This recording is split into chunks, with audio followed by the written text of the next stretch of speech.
మన పాఠశాలకు కావాల్సిన మౌలిక సదుపాయాలైనటువంటి టాయిలెట్ క్లీనింగ్ మిషన్ ఒకటి అటల్ బిహారీ వాజ్పేయి ఫౌండేషన్ తరఫు నుంచి మనకు స్పాన్సర్ చేయబోతున్నారు. మరి ఈ కార్యక్రమానికి కిషన్ రెడ్డి గారికి స్వాగతం, సుస్వాగతం. కేంద్ర మంత్రివర్యులు, కేంద్ర కేబినెట్ మినిస్టర్ గారు ఈరోజు మన పాఠశాలకు ఇచ్చేసినందుకు వేదికగా ఆహ్వానిస్తున్నాము. అలాగే చీర సుచిత్ర గారు కార్పొరేటర్ గారిని వేదిక మీద ఆహ్వానిస్తున్నాము. సందీప్ వర్మ గారు డివిజన్ అధ్యక్షులు, ఎస్ఆర్ మనోజ్ గారు ప్రెసిడెంట్ గారు అంతా అఫీషియల్ కి, అలాగే ఈరోజు మనం సికింద్రాబాద్ లో ఏర్పాటు చేస్తున్నటువంటి కార్యక్రమానికి విచ్చేసినటువంటి సార్కి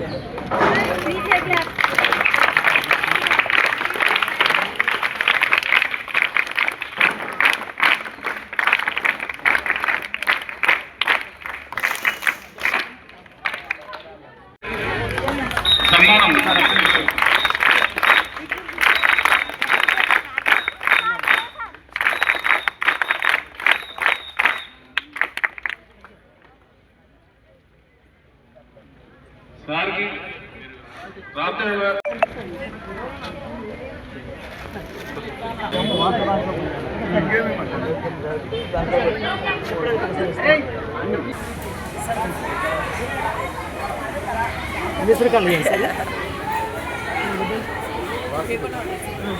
పేపర్లో వాళ్ళ ప్రభుత్వ పాఠశాలలో పనితీరు మెరుగుపరిచే విధంగా చర్యలు తీసుకోవడం జరుగుతోంది.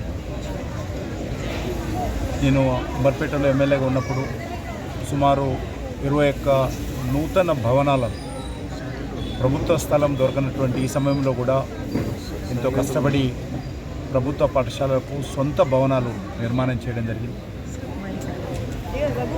అదేవిధంగా సికింద్రాబాద్ పార్లమెంట్ పరిధిలో కూడా, హైదరాబాద్ నగరంలో కూడా అనేక శిథిలావస్థలో ఉన్నటువంటి ప్రభుత్వ పాఠశాలలు ఉన్నాయి.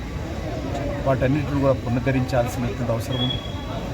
అదేవిధంగా టాయిలెట్ సౌకర్యం ఉన్నప్పటికీ కూడా టాయిలెట్స్ క్లీనింగ్ కావాల్సినటువంటి వ్యవస్థ ఉదయం నుంచి సాయంకాలం వరకు మరి ఈ యొక్క శానిటేషన్ సిబ్బందికి సంబంధించిన వ్యక్తి అవసరం.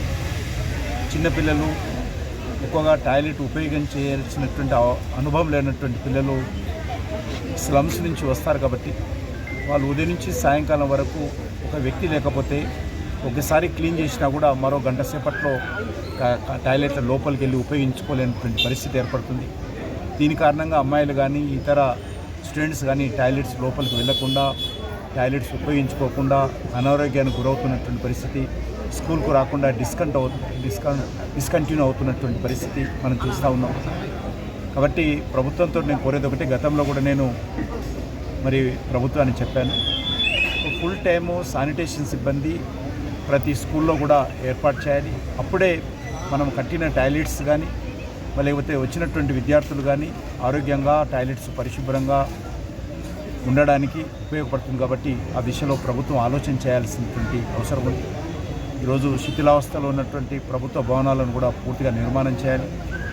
ఈ మధ్యలో కొత్తగా భవనాలు నిర్మించేటువంటి పని పూర్తిగా ప్రభుత్వం బడ్జెట్ లేని కారణంగా అనేక ప్రాంతాల్లో ఆగిపోయి ఉన్నాయి.